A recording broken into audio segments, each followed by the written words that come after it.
உலகத்துல ஒரு மிகப்பெரிய ஜனநாயக நாடு அது நம்ம இந்தியா தான்.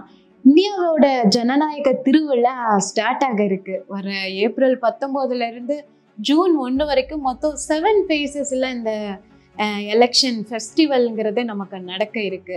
இதுல மொத்தமா பாத்தீங்க அப்படின்னா இந்த வருஷம் மட்டுமே இந்த 18வது லோக்சபா எலெக்ஷன்ல ஓட்டு போடுறவங்க பாத்தீங்கன்னா 96,90,00,000 பேர்.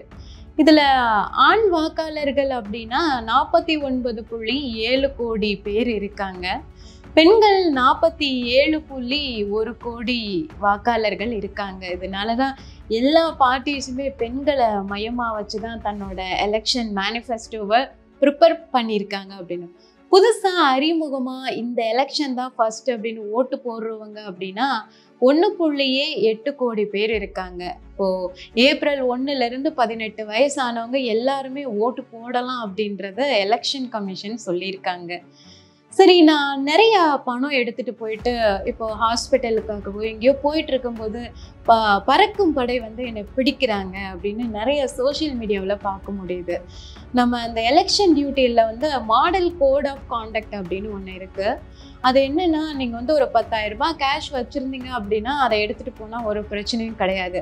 10,000 ரூபாய்க்கு மேலே எடுத்துகிட்டு போனீங்க அப்படின்னா கரெக்டான ஒரு டாக்குமெண்ட்டு நம்ம கையில் இருக்கணும். அப்படி இருந்தோம் அப்படின்னா நமக்கு எந்த பிரச்சனையும் இல்லை. ஏன்னா இது எதுக்காக இந்த சிஸ்டம்னா, பணப்பட்டுவாடா வாக்காளர்கள் கிட்ட போய் சேர்றத தடுக்கிறதுக்காக தான் இந்த சிஸ்டமை எலெக்ஷன் கமிஷன் கொண்டு வந்திருக்காங்க. தமிழ்நாட்டில் தான் ஃபஸ்ட்டு ஸ்டார்ட் ஆகுது. வர்ற ஏப்ரல் 19/4/2024 ஸ்டார்ட் ஆகுது. இருக்கிற 40 தொகுதிகளுக்கும் ஒரே கட்டமாக தான் தேர்தல் நடக்குது. பல விசித்திரங்களும் இருக்கு. பீகார்லையும் அதே 40 தொகுதி தான், ஆனால் அதில் 7 கட்டங்களாக தேர்தல் நடக்குது. இப்படி நிறைய சுவாரஸ்யங்களுக்கும் நிறைய பஞ்சமே இல்லாத ஒரு திருவிழா, பெருவிழானே சொல்லலாம். அந்த அளவுக்கு நம்மளோட எலெக்ஷன் நடக்க இருக்கு. இதில் பார்த்தீங்கன்னா 19.1 லட்சம் பணியாளர்கள் இந்த தேர்தல் திருவிழாவில் பணியாற்ற இருக்கிறாங்க. அதை தவிர்த்து 55 லட்சம் மின்னணு இயந்திரங்களை யூஸ் பண்ண இருக்காங்க.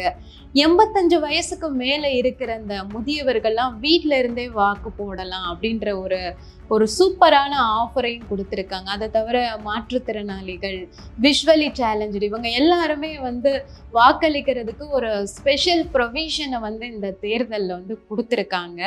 பணியாற்றுறவங்க, அப்புறம் இராணுவத்தில் இருக்கிறவங்க, இவங்க எல்லாருமே தபால் ஓட்டு போடலாம் அப்படின்றதையும் தேர்தல் ஆணையம் சொல்லியிருக்காங்க. இளைஞர்களே, அதாவது எனக்கு என்ன ஓட்டு, எனக்கு யாருமே பிடிக்கல அப்படின்னு இருந்தால் நாளைக்கு கஷ்டப்பட போகிறது நம்ம தான். நிச்சயமா யாராவது ஒரு ஆள் பிடிச்சிருக்கும். அதனால உங்களுக்கு பிடிச்சவங்க யாரு அப்படின்றவங்கள மறக்காம நீங்க ஓட்டு போடுங்க. ஓட்டு போடுறது நம்மளோட உரிமை. அதை மறக்காம போட வேண்டியது நம்மளோட கடமை. ஸோ ஓட்டு போட்டுருங்க.